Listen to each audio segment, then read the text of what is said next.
All right, creatures of the night. Welcome to Talking Taker, episode 182 of our encyclopedic exploration, digging up the career of the greatest professional wrestling character of all time, The Undertaker. My name is Alex Dorio. I want to thank you for joining us for yet another round of Dead Man Talking, and I am joined, as always, by my tag team partner, my wrestling buddy. He was there in the Georgia Dome when Goldberg won the world title as part of his iconic streak. He was there in the Georgia Dome when The Undertaker beat Triple H as part of his iconic streak. I am talking about Mr. Travis White, and Travis, tonight it is Goldberg versus The Undertaker. So I guess you could say we're going streaking. Thank you, Ray Stevens. Going streaking. Yeah, man. I was thinking Will Ferrell. No. I was thinking the streak. Yeah. Who's going for me and all my friends? Yeah. Oh man. I think caught me off guard. I did. I got you. I didn't even think about being at Georgia Dome with Taker. That's crazy. Yeah. Yeah, man. Well, yeah, I was there in '98 when Goldberg beat Hogan, rocking the Georgia garb tonight. So yeah, I didn't even think about that. That was just happened upon us. So. I'm rocking the Goldberg garb tonight. This bootleg T-shirt you got me 10, 12 years or so ago. You found. You want to tell where this shirt came from? Some thrift store. I don't remember which one. It was somewhere I was at, and I saw it, and it's way too big, but I had to get it for you anyway. So. Oh yeah. But I'll remember the occasion.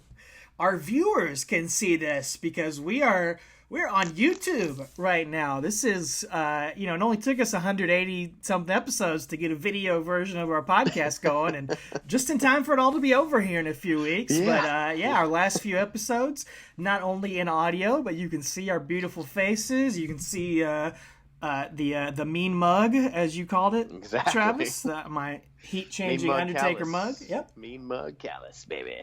You can see us in all our glory, so we hope you're enjoying us on YouTube or listening to us wherever you are out there. But yeah, it is Super Showdown 2019, The Undertaker versus Goldberg, the dream match that turned into a nightmare. And of course, we will... I mean, nightmares are dreams too, you know? So. You're right. You're right. I can't argue that. Still a dream match. It's still a dream match in a sense. Yep. So, you know what we do here. We go through every Undertaker pay-per-view match, and we're going to be honest about it, because that's all you can be when it comes to this. We're not going to... There's no way to look at this one with rose-colored glasses, folks. We'll talk about why it happened, how it happened, what do you even say about this stuff? But we'll talk about all the build-up first. All of it, man. As we'll gas up the time traveling hearse here, and we're just going to take it a couple blocks down the road to 2019 is where we're going to pick this up. And we last left off with...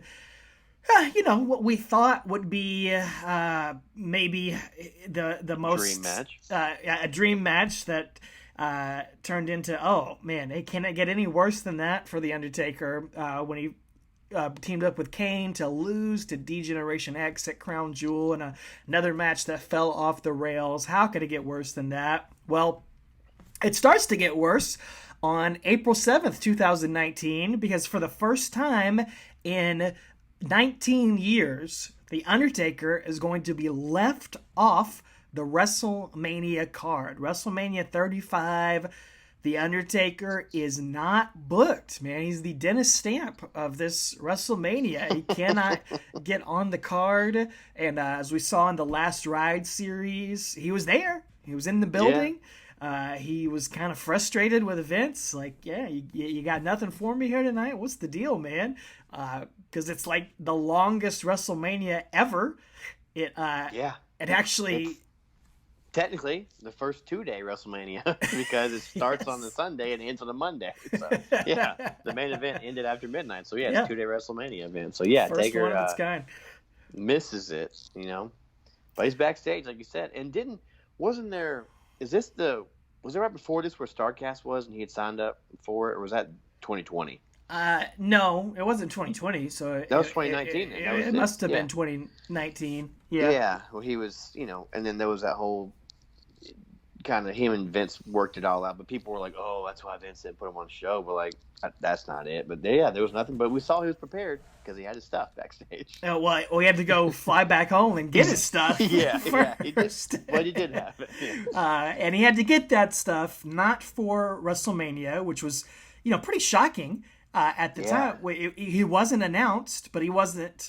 I mean, he wasn't announced officially on the card last year, but we all knew he was going to be there, and we all just kind of assumed, okay, it's WrestleMania. Undertaker's got to do something. They're just going to surprise us with something again. We even devoted like part of a podcast episode to speculating about stuff he might do at WrestleMania. And yeah, it is definitely a sign of the times, a sign that things are winding down, that Vince decides, you know what? I don't think we need you this year, Taker. And, Taker, as we saw in the Last Ride documentary, and as we certainly speculated, he took that personally. And we're going to see how he recovers from that the next night on Raw. Yeah, it's not only is he not there, I mean, Cena doesn't even wrestle on him. He does the Dr. Thuganomics thing, but, I think he interrupts Elias. Is that it? Again, second year in a row. So, but, Cena and Taker, the two guys that had the quote-unquote dream match the year before weren't even on the show, like, wrestling properly. So, kind of weird. But, yeah, the night after WrestleMania, Raw after, April 8th, 2019, we got Elias backstage. He's strumming some tasty licks on his guitar, and he's berating Cena. And, again, it's always a good Raw, good crowd. So he says tonight he's going to perform his rock opera, which is, as a fan of The Who, it got me so excited. Like, yes, we're going to hear, instead of Tommy, it'll be Elias. It's going to be great. So I was hoping for more Meatloaf. That's the kind of rock opera I was going for. Speaking of Will Ferrell. Wow. Meatloaf. Yeah. What are you doing back there? But anyway. Former victim of Randy Orton, Meatloaf. Took an RKO back in the day.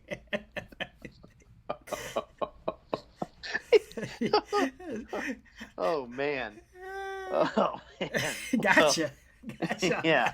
Well, Elias wants to know what everybody's doing back there, backstage, and he's like, I don't care.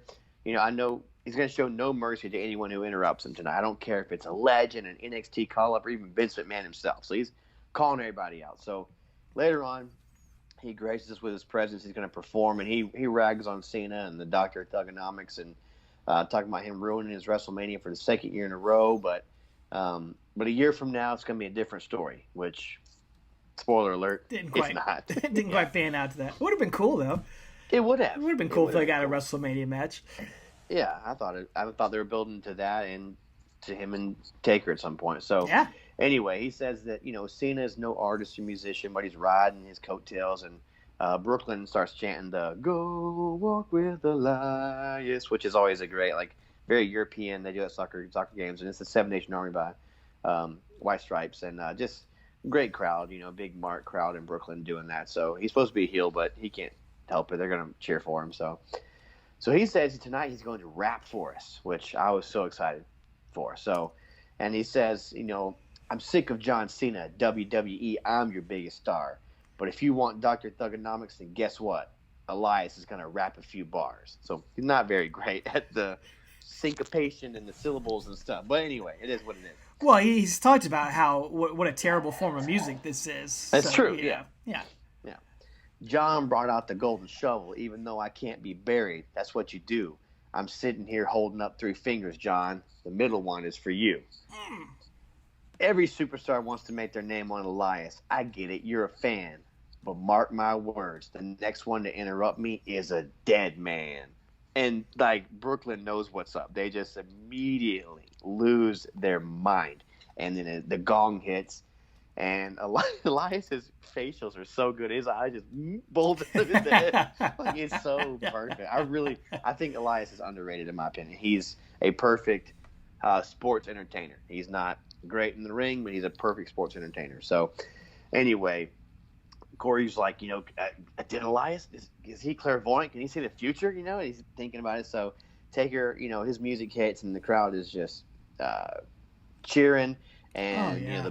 they love it. And the Bad Moon rises, lightning strikes. Undertaker comes up to Monday Night Raw for the first time since October, before the battle in the sand over there, and he gets an absolutely amazing reaction here. And he walks down the ramp, and Elias is just kind of looking on disbelief. And Taker, though, is already ready for business because his straps are already down, dude. He's like, maybe Vince told him moments before this, "Hey, you're going out." He just didn't have a chance to put his straps all the way up. Oh no no no no no no! He said, "All right, I'll show you who's too old for WrestleMania. Exactly. I've been working out. This is like, Oh, I know. That's what it is. Yeah. your wife leaves you and you're gonna run into her. Like you gotta show her.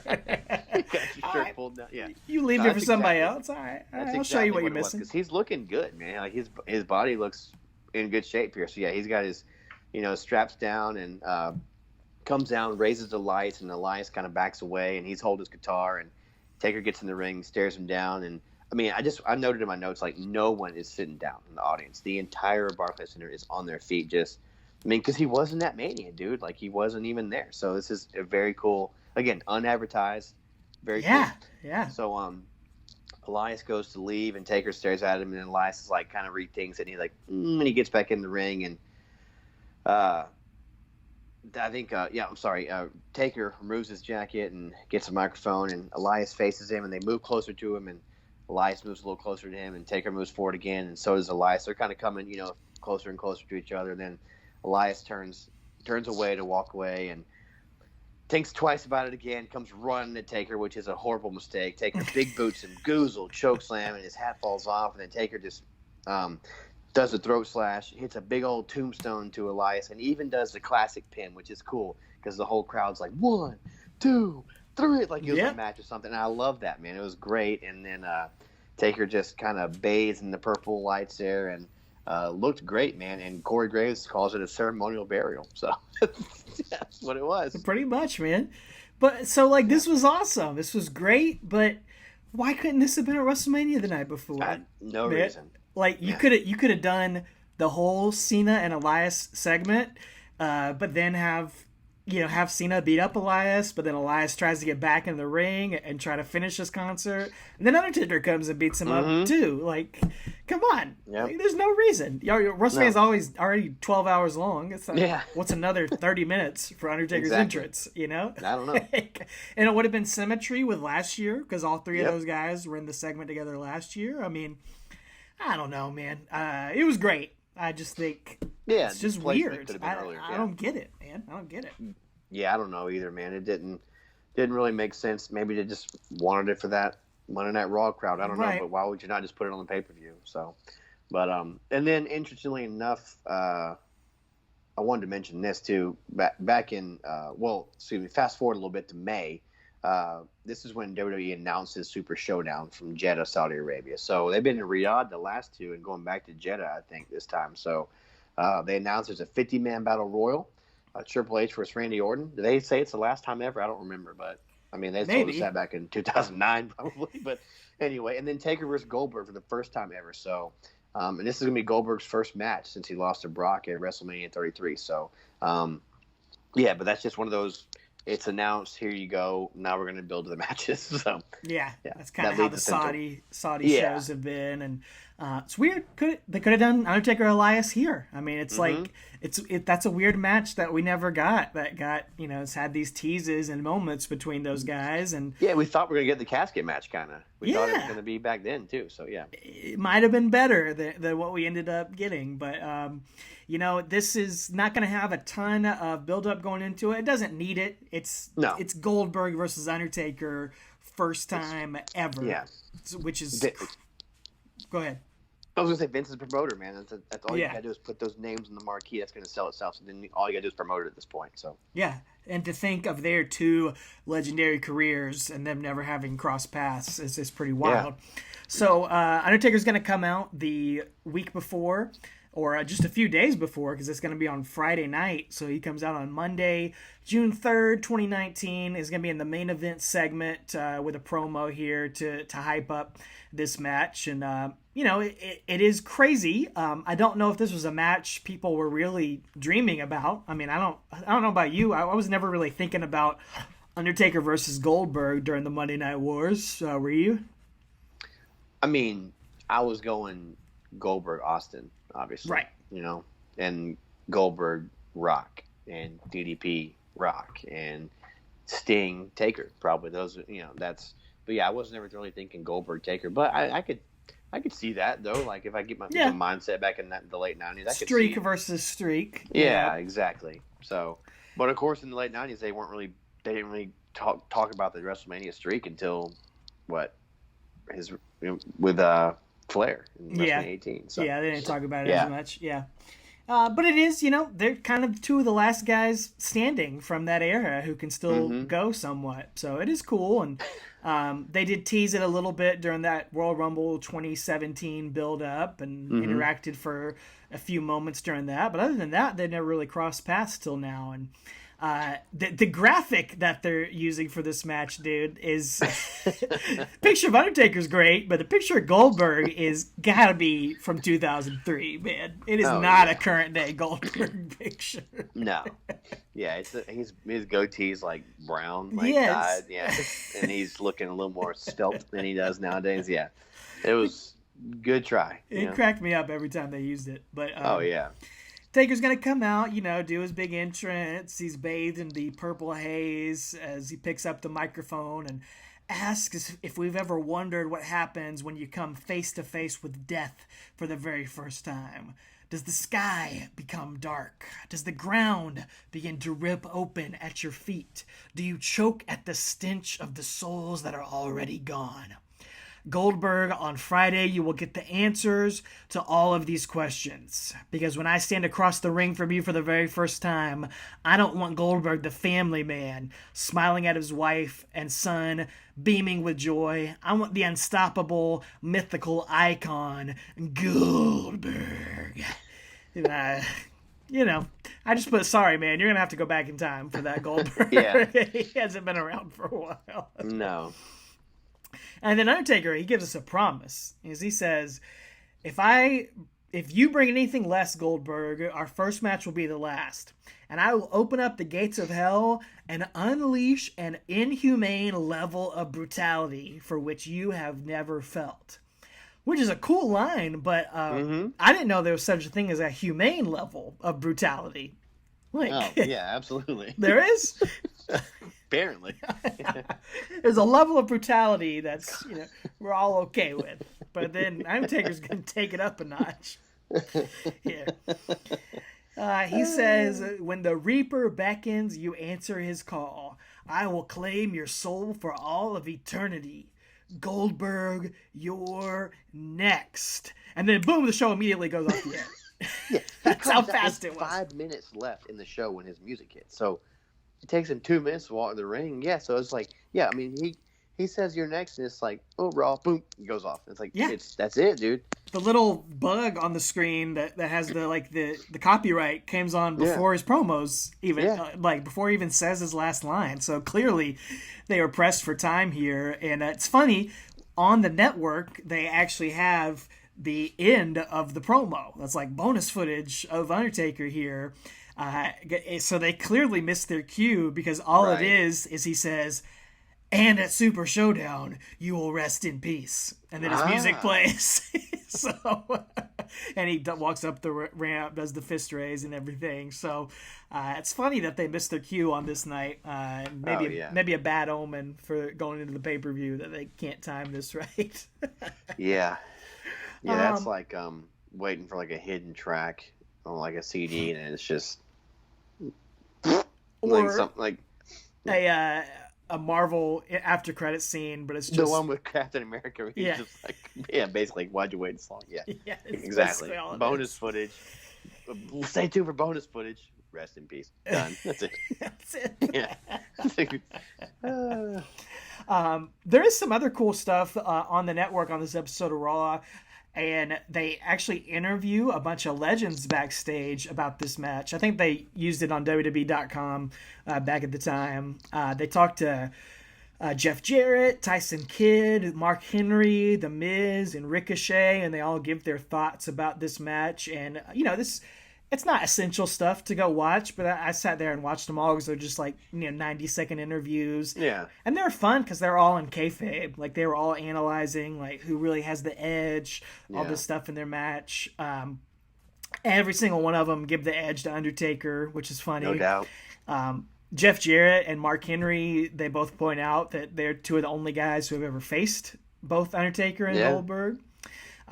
Tyson Kidd actually makes a great point as he points out that Goldberg actually has won a world title more recently out of the two of them. So, Goldberg might have an advantage going into it. But Mark Henry got the best comment out of any of these interviews, though, because the interviewer asks him, who do you think's going to win this one? And Mark Henry says, look, man, when I faced Goldberg, he gave me some bumps and bruises. But Undertaker put me in a coffin. So how am I going to pick against that? Exactly. You can't argue with that.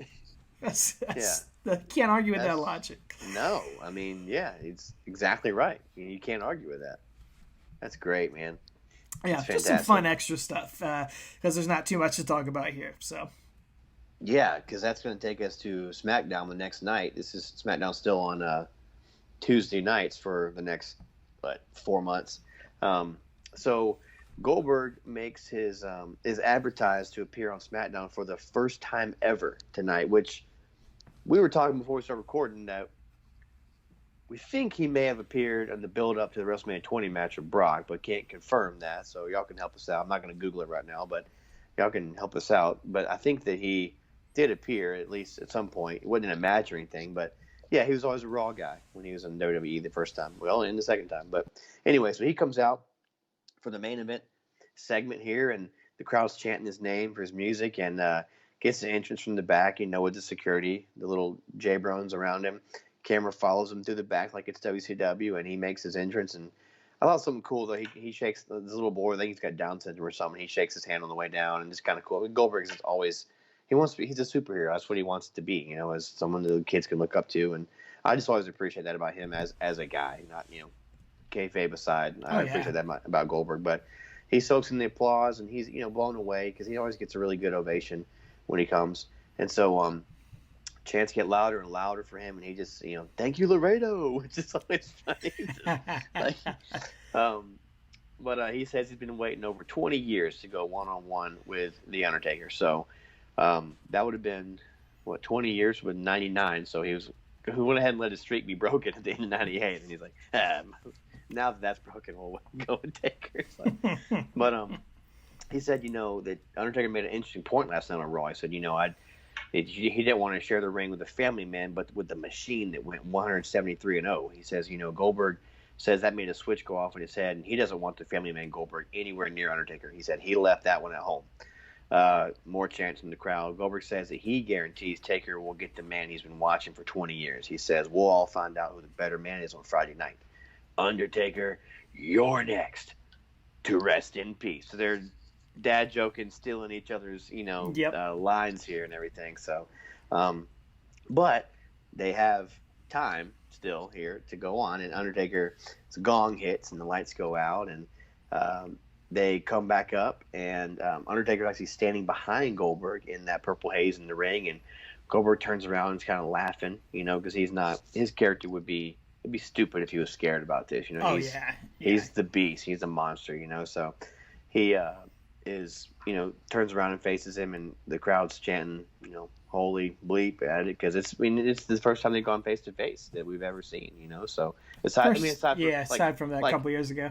Aside from the Raw, just the first time that we know we're getting a match and you see them in the ring for the same time, so that's pretty cool. It's a big deal, and they get in Laredo. So, but anyway, so they kind of stare at each other, and Goldberg kind of laughs, and then Taker steps in closer. The gong hits again, lights go out, they come back up, and Taker's gone, and then Taker, like I said, he's gone, and Goldberg is like kind of clapping, and he's like, so.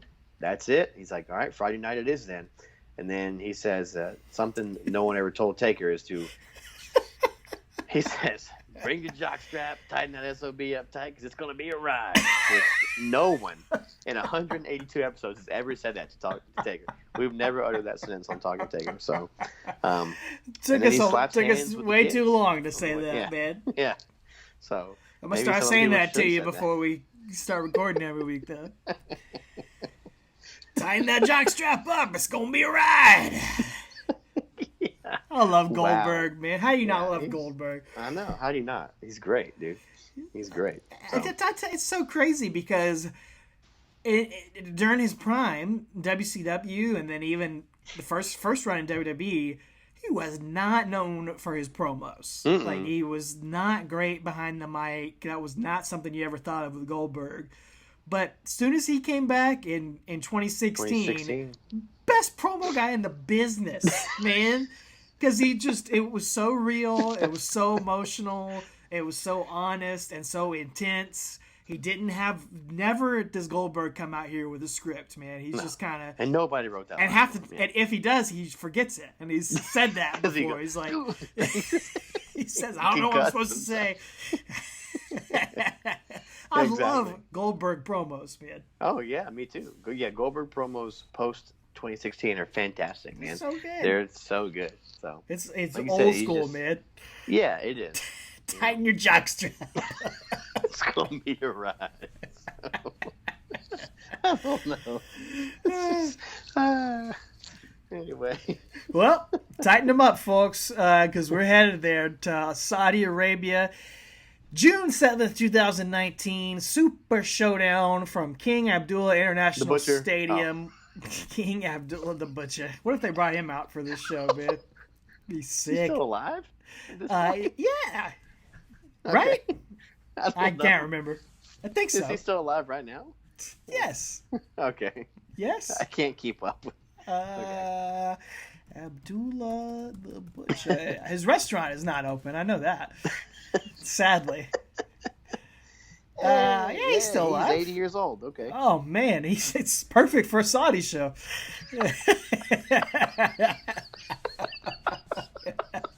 He's got another 10 years or so left in him, man. He might get that Saudi money to open his restaurant back up. Ooh. In the Georgia Dome. Oh, God. Well, wow, he's been married a lot of times. Anyway, sorry. Wikipedia. Who would marry him?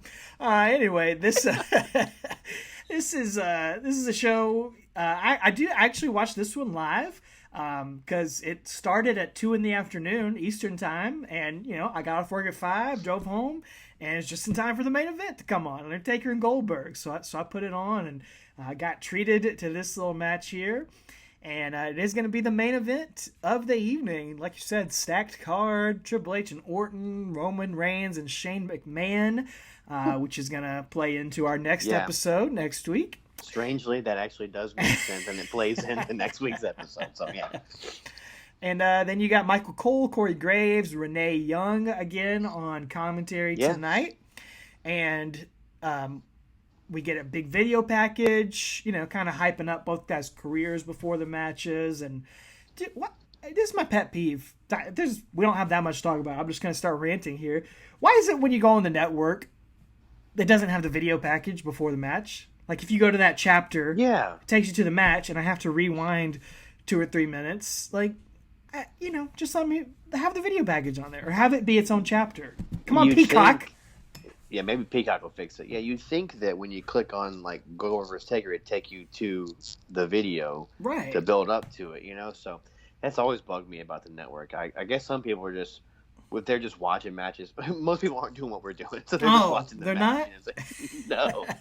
No. No one else is insane? Oh, there are plenty of insane wrestling fans out there. Way more insane than us. But, yeah. But I think that's it. They just want to go watch the match, But I would like that. If I was showing somebody, a non-wrestling fan, if you haven't seen it in a long time, you could just get the whole. Instead of doing what we do, you could get the whole story of the match right there in those 2 minutes or whatever. Whatever. I don't know why they don't do that, but we'll see. Anyway, I'm just trying to fill time. Well, like I said, this part of Taker's career. We've been saying this every week. I said it a few minutes ago that Vince is a promoter. He knows how to promote. whether No it's going to doubt. No be doubt. a great match or not. And this one thing, I never thought we'd talk about this guy for this. It just popped in my head. Disco Inferno. He used to say on Vince Russo's podcast that Another WCW icon. probably a multiple of the 173 like in the streak. He probably was Absolutely. 18 of those. Yeah. But Him and Hugh Morris. yeah, he would say that it doesn't like the money is already there. Like if the match isn't 5 stars, it doesn't matter because the promoter got what they wanted because the money's already been paid for. You know, it's like the people have already bought tickets for the show because of what's promoted, or they've ordered it on the network or pay-per-view, whatever. Like, so that's a good point, honestly. It doesn't mean you go out there and give them a stinker on purpose. Right, because then they're not going to pay you money again. Exactly. But he's just saying that, like, that's some fans forget that sometimes. Like, it is a business. They are trying to promote things, and which is why I was surprised that Brock Lesnar didn't come back at the Royal Rumble this year in 2021 and go headline with Roman because they're going to be on the Peacock Network and more eyes than ever on WrestleMania. But anyway, I say all that to say that Vince knows how to promote, and this sold. People tuned into this show to see Ken Taker redeem himself from that stinker of a tag match, and Taker Goldberg the first time. So. And again, the money's already there. Like you can take it or leave it, but the money's been made. So he knows how to promote it, and this video gets you hyped for the match, man. It's just too bad it's 20 years too late. So. And another thing I think is true. When you look back at this, it might make you scratch your head if you were, in the year 2000 thinking Vince is gonna have Goldberg and Undertaker still main eventing a pay-per-view. Like, Goldberg? Vince is going to have Goldberg main eventing in 2019. And I don't know if this is true, but something I think about is Vince is getting old. Vince is in his 70s. And the Vince McMahon that made fun of your Billionaire Ted and the Huckster and the Nacho Man, that Vince was young, and that Vince was like, I'll never get old. I'll never have old guys in there. But then Vince starts to get old, and I think he doesn't want to put his old guys out to pasture because that means, someone's going to put me out to pasture soon. Yeah, it's exactly. like, no, I'm 73. I can still go. Heck, Goldberg's 50, Undertaker's 50. They can still go, pal. Like, it's not that big a deal. Like, I just think, and now Edge is winning the Royal Rumble, and MVP is coming back. It's Christian coming back. Like, it's all sorts of old guys that the old Vince McMahon, the old young Vince McMahon, he would never do stuff like that. Right. But now that he's older, he's gotten a little more soft to these older guys. I don't know. I think you're spot on, man. Yeah, if I'm not mistaken, I think that Tony Khan is the age right now that Vince was when he bought WWF from his dad. Wow. I think he was 34, 6, whatever. I'm pretty sure I heard that on Busted Open, and I think that was true. Don't quote. But anyway, early mid 30s is what he was when he bought that from his dad. So which is how old Tony Khan is now in AEW. So it's kind of, again, and they have more youthful aside from the old guys like Jericho. But other than that, that's relatively, relatively, guys who are in their early 20s there, so like the Attitude Era kind of was. But anyway, yeah, we digress. But so for this main event, Goldberg's music hits, and his WWE music doesn't do it like the WCW one did for me, man. It's almost the same, but they have to, make it a little bit different. And I miss the old one from WCW. But anyway, he gets the Saudi security knocking on his door, and you can hear him behind the door, like, and then like the door just shakes. Like there's what was that segment with Kane and somebody else backstage? It was many, many episodes ago. And like Kane was behind the door and it was shaking around and all this stuff. Oh, yeah. Who was that? I blocked it out of my mind. Christian? I don't know. Anyway. Yeah. Yeah. But something like that. I'm not a betting man, but the odds are that he headbutted that door, and that's why I shook, because he comes out and his forehead is bleeding immediately. Which, yeah. So, anyway. Might have knocked himself a little silly with that one, as he has been known to do during these times. But Tell you what, man, the music may be a little bit off, but the entrance is still Oh, awesome. I great. mean, you talk about iconic entrances. Goldberg, Undertaker, man, two of the Mm-hmm. most iconic ones. Every single Yeah. time they come out, there's a giant screen here in this stadium with a really cool Goldberg logo on it. Yeah. He's got the smoke, he's got the pyro, he's kicking, he's screaming, he's bringing the intensity level. It feels like 1998 as he's doing that and getting ready. And he actually he he's not standing in the smoke like he used to back in WCW, but he's still going through it here. Oh, yeah. And his Still a sight to see. still a sight to see. He has to wait around for a little while in the ring because they're getting something ready up on the big stage. But as he's standing there, Michael Cole brings up a questionable statistic for Goldberg. Yeah.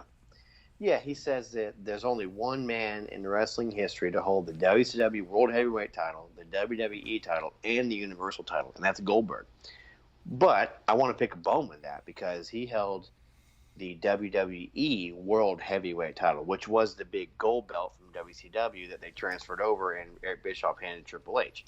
So he didn't hold the WWE title that has lineage back to, Bob Backlund and the same one that Hogan held and all that stuff. Like, he doesn't have that.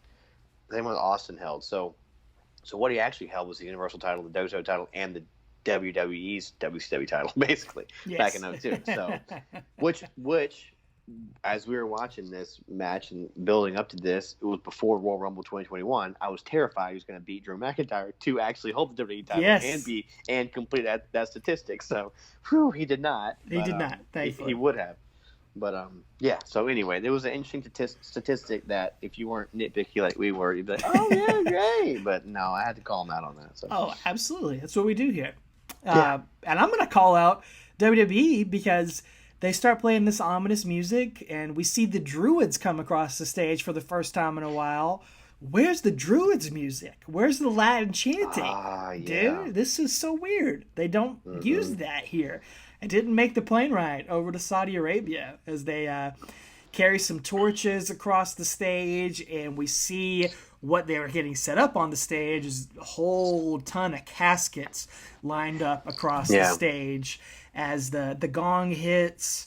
And this was really cool. I think you kind of mentioned this on the last episode, but I really noticed it here. Every time the gong hits at the beginning, the crowd pops. It's like bong, yeah, Yeah. bong, yeah, which they don't do in the U.S. Like No, that's they not a don't. thing. But it was a cool little thing they did here. Yeah, I liked it, man. I dug it. It's really cool, and the lightning crashes and the gong continues to go. Flames is shooting up in front of the caskets, and then Taker actually rises up in front, like from the stage, like comes up, out from below, which we've seen at WrestleManias and stuff. But really, really cool. Just again, the production here, and there's a wall of smoke and lasers behind him, and his silhouette appears, and just a really, really neat visual. The Death Star's behind him, or the full moon, moves behind him, and he's got his long black trench coat on, leather pants, and his little singlet top, and he does have the straps pulled up this time, so He does. not business time quite yet. So I'll tell you what though, this is probably one of my top 5 Undertaker entrances ever. It's man. awesome. The visuals are incredible. The camera shots, the lasers, the smoke, all the production beforehand. It's probably in the top 5 longest too. But he Oh, takes yeah. his freaking time going down to the ring here tonight. But we do get that awesome. They've perfected that shot where it's kind of to the corner as he's raising the lights up in the corner, Yeah. and the enormous stage is Yep. behind him. They're doing that with every entrance now. It's fantastic. And Michael Cole says something cool that. These two men, they did battle every week during the 90s, but it was never face to face, but instead as the leaders of their respective companies during the Monday Night War, which is a cool way to frame this match. Oh yeah, I dug that, and it kind of made me wish that was more of the story. Like they had a couple more weeks of build up, and that was kind of the story. Kind of like Sting and Triple H was supposed to have been. They brought a little bit of that up with their WrestleMania match. In Yeah. WrestleMania 31. So Yeah. would have been kind of cool to have dug into that a little bit more. But it's what it is. But we get the championship style introductions by Greg Hamilton. Again, not a championship match, but we get it's a big fight feel. Again, they know how to promote this. And Goldberg's introduced first, great ovation. But then, man, when they announced Taker, Goldberg's was great, but Taker's ovation is just phenomenal. Like, he's just nobody like him, dude. It's just crazy. So, yeah, and then Mike Chioda calls for the bell, and again, I just wrote that we got a big fight feel again. Like, it's just another big fight feel. They just really know how to. The two behemoths just going to slug it out here. Yeah, man, and again, much like the DX match last week, you might roll your eyes at the match announcement. You might think, "Oh my gosh, do we really need to see these two old guys facing off with each other?" I get it, and I'm like that sometimes, but right here, Undertaker and Goldberg face to face. They both look like they're in great shape. Mm-hmm. They come staring down. You're not a wrestling fan if you don't get goosebumps here at this moment, not knowing what's about to happen, but probably watching it live. Come on, dude. This is that visual, these icons we've never seen face before. And I mean, I was honestly thinking, dude, these guys they do what Lesnar and Goldberg did. They go like 10 minutes max, more like 5 or 6 minutes, just like big move, go home. This will be awesome. This will be great. And I think that's kind of what the intention was here, as Goldberg kind of looks Taker up and down and smirks at him and gives Taker a throat slash. Mm-hmm. Taker doesn't like that, and he gives Goldberg a right hand. And then Goldberg comes back with a spear right off the bat. Immediately just spears him. Taker's down, and then Goldberg just waits for Taker to get up and, kind of crouches in the corner. Taker gets up, and he hits him with another spear. Covers for a 2 count. So I just wrote, to me, that's a great start based on, Goldberg's recent matches. And I just really dug it. Like, you kind of know after those Brock Lesnar matches in 2016 and 17 that it's going to be basically as if you stored up all your finishers. If you're playing a video game, I'm just going to hit them all. Like, but that works. There's a time and a place for that, and it works for these types of matches with him. Yeah, it worked last Sunday at Royal Rumble with Drew McIntyre. It was great. So, and then Undertaker sits up after 2 spears. He does the Undertaker sit up. This match is 5 stars right now, man. You ended after this first minute. This match is 5 stars.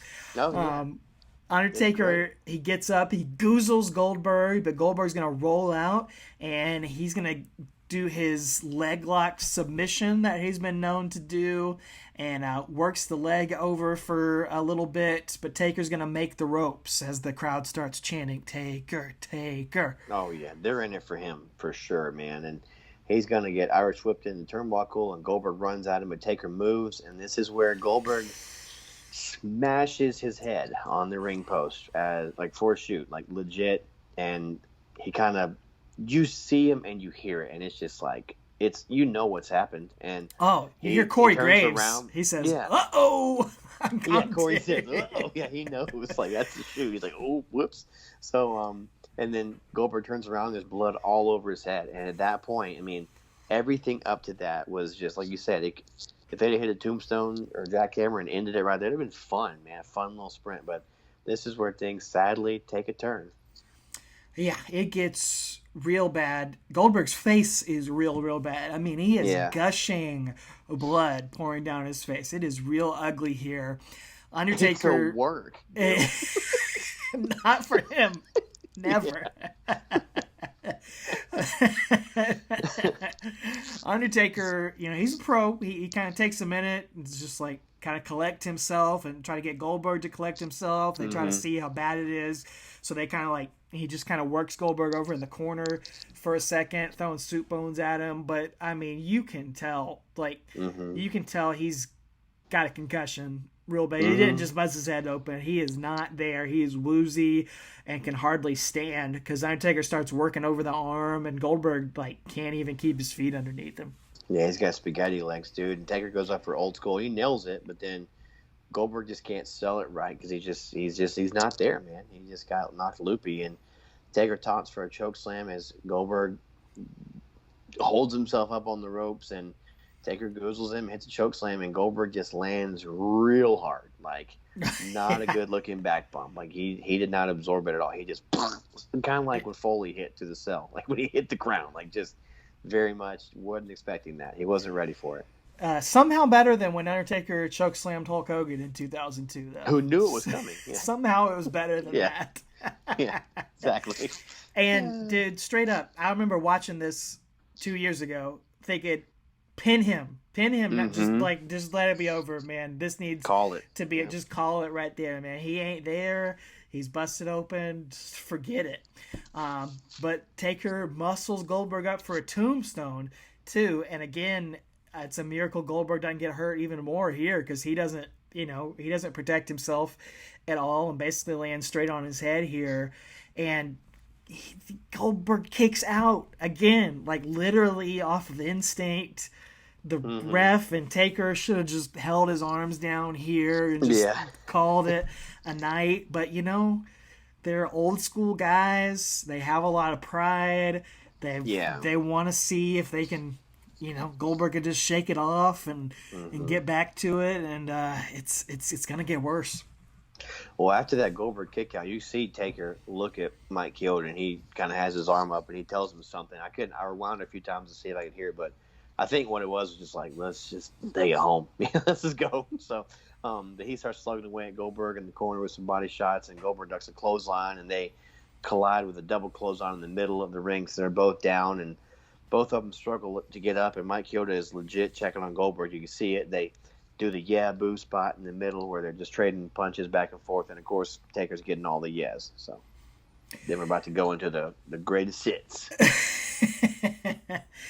Taker whips Goldberg into the corner, big splash, snake eyes, but he's going for that big boot, and Goldberg spears Taker as he comes running, which that's a cool spot. It's probably supposed to come a lot later, but it's cool and all.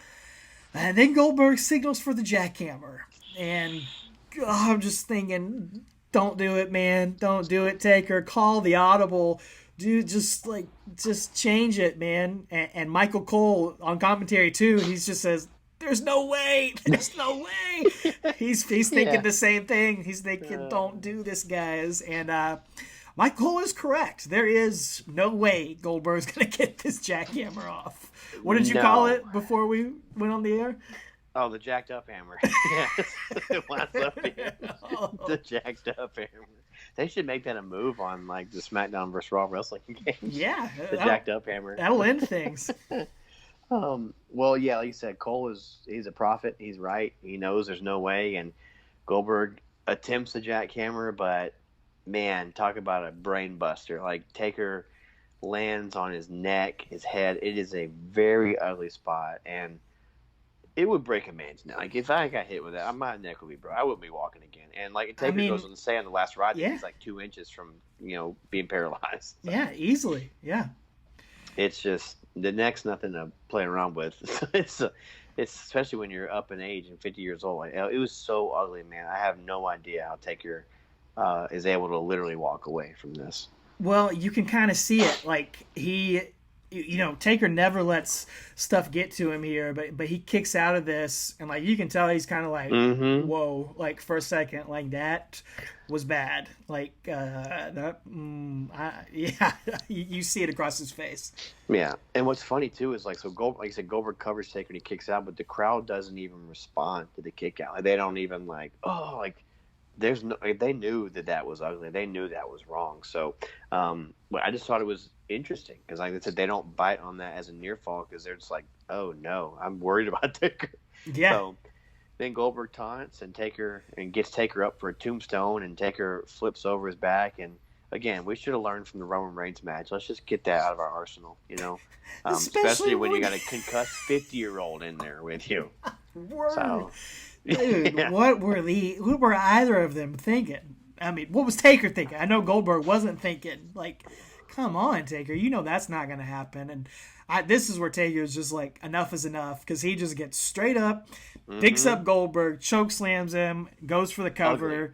Yeah, ugly choke slam. I'm sure he whispered to Goldberg, "Stay down, Bill." Mm-hmm. And Kyoto counts 3. And thank God, at 8 minutes and 35 seconds, this match is over. When's the last time Taker won with a choke slam, dude? Yeah, like against Been a like a long giant time. Gonzalez or somebody I like mean, it's that. been, yeah, it's It's rare. crazy. Yeah, and Taker looks obviously frustrated. Like you said, he doesn't do that often, but I think, just the shame of Crown Jewel, and then this being like, we're gonna show him here we still got it, and then it meeting everybody's expectation, which them saying they shouldn't be doing this, and then proving people right. You could just see it wash over his face, and but of course the crowd's cheering. They're happy with the outcome, and commentary is trying to put it over as an epic match because it took 3 spears and a jackhammer, which again, had the match played out like it was supposed to, that would have been a cool story to have told. Absolutely. And the real shame of all of it here is it is sad. It's sad to watch. It's sad to see these legends like this. But the real shame is that it's because Goldberg got hurt in such a Mm-hmm. way. It wasn't because these guys were too old. It wasn't because they were Right. just like out of breath, botching stuff. Mm-hmm. I mean, Goldberg freaking got concussed a minute into the match, much like Triple H getting hurt 5 minutes into that Yeah. match.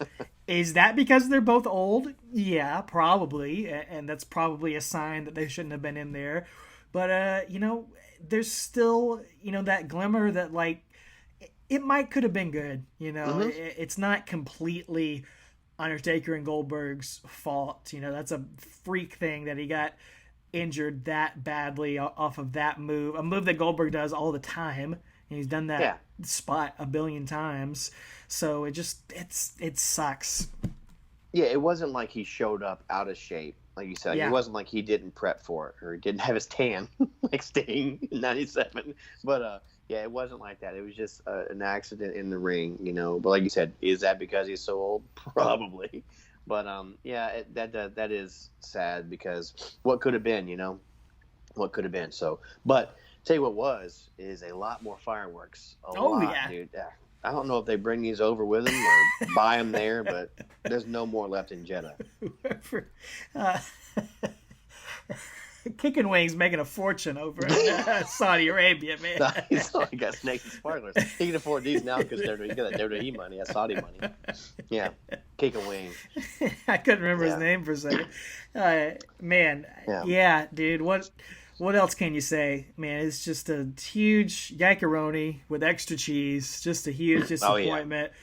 We love Undertaker. He's our man, but you just have to say it. This has got to be probably the worst match of his entire career. His most disappointing match, for sure. Again, it's because of an injury, so it's not because of the fault of either guy's technical ability or anything like that. But it just is. It's the worst. It sucks. It's not fun. It's brutal, painful to watch. I tell you what, though, man. If you tell me to watch this or a hide and right match, I'm taking this. I don't even know, man. This was tough to watch. The sheer spectacle of it. I'll take this over a Mr. Anderson or a hide and right match. I can't say that, man. Good. Not because I know. it's good. I know. But because of the spectacle of it. Because there's so many fireworks. It was that. Well, the entrance was great, Yeah, Michael Cole says, you don't know how many more Taker moments we have, so savor them, which is true. There's not many more, as we know, because we're winding down here on the last ride to of the Undertaker's career here. So, but again, it had the outline of a good match, 2 icons that just didn't come off right, and this is gonna cause Taker to continue to, as Triple H said, chase the dragon. It's gonna take us next month, and they said, and I think it was in the last ride, and I've heard Goldberg say in interviews, like it's June, like, and it's hot over there. Like, it was, what were they thinking? He's like, I don't think that we thought about it. It's so hot, and so they're over 50, they're hot. It's just, they only wrestle twice a year, like, if that. So, he's like, I'm not making excuses. I'm just saying, like, we should have thought about some of these things beforehand. So, But this was not the last match of his career, and we're gonna get to a fun one coming up here. We will get to a fun one, thankfully, man. It's been a rough couple weeks here on the podcast, but we will keep rolling down that ever shortening road all the way to the last ride as we hit Extreme Rules 2019. The Undertaker and Roman Reigns, the Graveyard Dogs, going up against Shane McMahon and Drew McIntyre. How about them dogs, brother? Exactly. That's right. How about them dogs? So. That will be a fun one. It will be cool to watch Undertaker get a little bit of the magic back in that tag team match. But that's next week. We want to hear your thoughts on this one. You know where to find us at Talking Taker on Facebook, Twitter, and Instagram. A lot of you gave us your comments on this one. Some of the best one were some gifts that we got from Zach L217 of a literal car crash to describe this match, which popped the both of us. Oh, yeah. Randy Turco said, I just remember thinking, much like Sting at this point, it's too late. Didn't think it would be good. Didn't watch it live for that reason. But I wasn't aware Undertaker would almost get killed during it either. Maybe if they had the luxury of a cinematic match, Randy suggests. Who knows? Rachel Struck said Taker landing on his neck, and then a lot of just getting sick emojis, which is about right. Stranger Rings podcast said they did a watch along for this match. That's fun. I have to check that out. Said the first minute or so started hot, went way downhill after that. Some of the scariest bumps you'll ever see.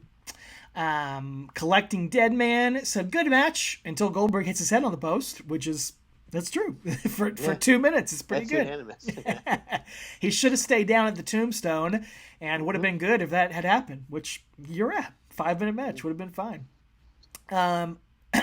Princeton John had a great gif of Tom Hanks just reacting and just being disappointed at things, and said this match is like the gobbledygooker reveal. So much hype for the egg, not sure what's going to happen, and a lot of excitement. Then Gooker came out, and it was just insert Tom Hanks cringe face. Also, happy Taker was not killed after this match. Yeah. Good died, man. Man, Facebook. I want to talk about Facebook. We don't talk about Facebook too much, but we've had a lot of interaction on Facebook of late. Our page numbers have kind of shot up in the past few weeks, which is cool. And Taylor Jones commented on your Facebook post, Travis, said he discovered the podcast way too late, started listening early last year, sad the end is near, but excited to have lots of episodes to go back and listen to. Taker is one of my favorites. Y'all do a fantastic job going through his career. So thanks for joining us, Taylor. It's never too late. Never too late, and that's why they're archived there, and you can enjoy it after this ride's over too. Go back listen to some of the old stuff. You can pick and choose. That's why we do it the way we do, because we give you the whole story building up to it. So we get it all into context for you, so you don't have to go watch every single match like we do. So. Mark Short, just want to shout him out on Facebook as well. He gives a lot of comments on all our episodes every week, so appreciate you listening. I wish, dude. Jiminy Glick listening to our episodes. Ed Grimley. And Short. then thank you, Mark. On YouTube, like I said, we posted the video of last week's podcast, sort of just a trial run, surprise thing I threw up there. And Adam Davies said, YouTube rocked it amazingly well. Please continue this trend on for the final episodes. Then I'll take a whole Talking Taker rerun from 2001 to now to listen to. So love that, Adam. And you got it, man. We'll do these videos up to the end. Jobin. Yeah. Instagram, just to hit all the social media. I did a little Q&A on Instagram last week. You guys asked me some cool questions about the pod and favorite Undertaker matches and stuff like that, so I saved it to the highlights on Instagram if you guys want to check that out. Back over to Twitter, I want to shout out St. Ridley Santos, who had a cool comment that got us thinking. Said, y'all should take a moment to note how few people have beaten Goldberg clean within the rules of the match, and how many fewer have beaten him squeaky clean? Which, we both had to think about it a little bit. And turns out all of Goldberg's clean losses have come in the past few years in WWE. Yeah. So, and I when I read that comment from St. Ridley, I was like, I remember him losing. Obviously, the way he lost the streak was with the cattle prod thing and Scott Hall, so I wouldn't call that clean. And then he lost a few other matches. I remember Scott Steiner choking him out with the Steiner recliner and the pipe under his neck. And I remember Booker T bookending him on a chair. So there may have been no DQ matches. So, I guess within the confines of the rules, it was okay. But I still don't call that clean. It's not a clean win. So he never had a clean loss in WCW. His first clean loss ever was to Brock Lesnar at WrestleMania 33, which is insane. Because when Triple H beat him back when he was initially in WWE, it was never clean. There it was Kane interfering or somebody else and chairs and Evolution or whatever. So it was always something. So, the first ever actual clean, just pure competition, athlete to athlete, pure, button heads wrestling match. The first ever clean loss ever was in 2017 to Brock Lesnar, which Brock defeated the Undertaker's undefeated streak at WrestleMania. First man to do that. First man to pin Goldberg clean in the confines of pretty cool. So then Taker's only the second man to ever beat Goldberg clean. And then he'll go on to lose to Braun Strowman and then Drew McIntyre just this past week at the Royal Rumble. There's been some 3-ways, 4-ways, tag matches and stuff. We don't have to count any of that stuff. But still, what an iconic legacy, and how cool for Undertaker to be one of only those handful of guys to truly do it clean. So, thanks for that prompt, St. Ridley. That's cool to think about. And if any of you can fact check us and have something we forgot about, I'm sure St. Ridley does have the facts, so he might correct us next week. I want to shout out, not that they need my shout out, but the great Yokozuna documentary they just put on the network as part of the Icons series. You got a lot of Undertaker. I have not finished it yet. Yeah, he's got a lot of talking heads and interview stuff on there, and I'm a huge Yokozuna fan, so that was awesome, very fun to watch. And I want to congratulate our buddies over at the Bottom Line Wrestling Cast who just had their 100th episode of their show release last week. So kudos, congratulations. Congrats, brothers. We know how much hard work that takes, and we raise you a Steve Weiser and say cheers to you guys for all your work. Thank you for all your support of us, and we hope y'all will go check out them. And what you got?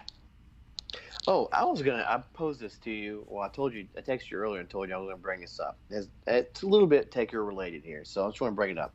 So, Edge has made his mighty return in 2020 at the Royal Rumble.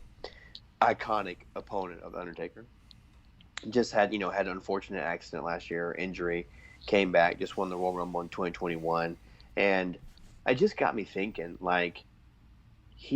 since he upgraded from Sexton Hardcastle and became Edge in the WWE in 1998, he's never, he's left, but he didn't go to TNA. He didn't go to AEW. He didn't go to New Japan and wrestle a couple times like Brock did or Angle did.